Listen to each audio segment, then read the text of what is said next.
But it'd be tough. I could be tougher than any human being you've ever seen. I'd be so tough, but you're never going to get a deal that way. So that's the way it goes. All right, one more question. Yeah, please. Hey, I want to respond to this. So look, for 4 years in the United States of America, we had a president who stood up at press conferences and talked tough about Vladimir Putin, and then Putin invaded Ukraine and destroyed a significant chunk of the country. The path to peace and the path to prosperity is maybe engaging in diplomacy. We tried the pathway of Joe Biden, of thumping our chest and pretending that the President of the United States' words mattered more than the President of the United States' actions. What makes America a good country is America engaging in diplomacy. That's what President Trump is doing. Can I ask you? Sure. Yeah? Yeah. Okay. So he occupied our parts, big parts of Ukraine, part of East and Crimea. So he occupied it on 2014.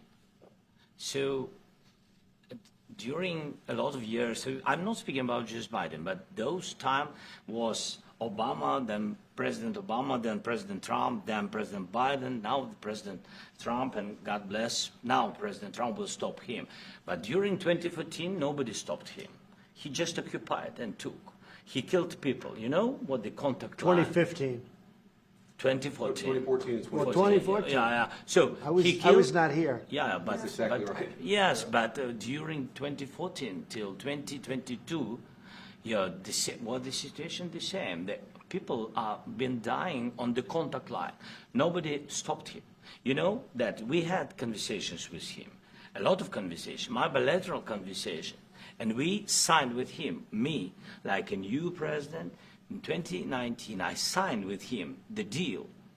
I signed with him, Macron and Merkel, we signed ceasefire.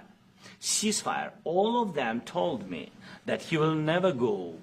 We signed him with gas contract. Gas contract.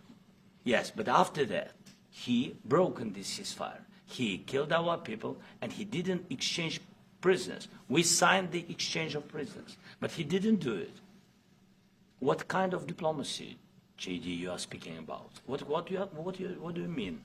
I'm talking about the kind of diplomacy that's going to end the destruction of your country. Yes, but if you are Mr. not President, strong... Mr. President, with respect, I think it's disrespectful for you to come into the Oval Office and try to litigate this in front of the American media. Right now, you guys are going around and forcing conscripts to the front lines because you have manpower problems. You should be thanking the President for trying to bring an end to this conflict. Have you ever been to Ukraine that you say what problems we have? I have been to. Come once. I've actually watched and seen the stories, and I know what happens is you bring them on a propaganda tour, Mr. President. Do you disagree that you've had problems bringing people into your military? We have problems. And do you think that it's respectful to come to the Oval Office of the United States of America and attack the administration that is trying to prevent the destruction of your country? A lot of questions. Let's start from the beginning. Sure. First of all, during the war, everybody has problems. Even you, but you have nice ocean and don't feel now, but you will feel it in the future. God bless. You don't know that. God bless. You don't God know bless. That. You will not have a war. Don't tell us what we're going to feel. We're trying to solve a problem. Don't tell us what we're going to feel. I'm not telling you. Because I'm you're in no answering on position this to question. dictate that. That's Remember exactly this. what I'm not You're in dictating. no position to dictate what we're going to feel. We're going to feel very good. You will feel influence. We're going to feel very good and very You strong. will feel influence. You're right now not in a very good position. You've allowed yourself to be in a very bad position, and he happens to be right about it. From the very beginning of the war. You're not in a good position. I You don't was have the cards right now. With us, you start having not cards. playing But cards. right now, you don't. I'm very You're playing serious, cards. Mr. President. You're I'm playing very cards. serious. You're I'm gambling the with the president lives in of war. millions of people. You think- You're gambling with World War III. What do you think You're about? gambling with What do you World think War about? III. And You- what you're doing is very disrespectful to the country, this country. That's with back all to you. respect to your Far country. more than a lot of people said I'm very they respect. should have. We are thankful. I said thanks You haven't in been this alone. cabinet, You and haven't not been only alone. in this cabinet. We gave you, through I this said stupid president, $350 billion.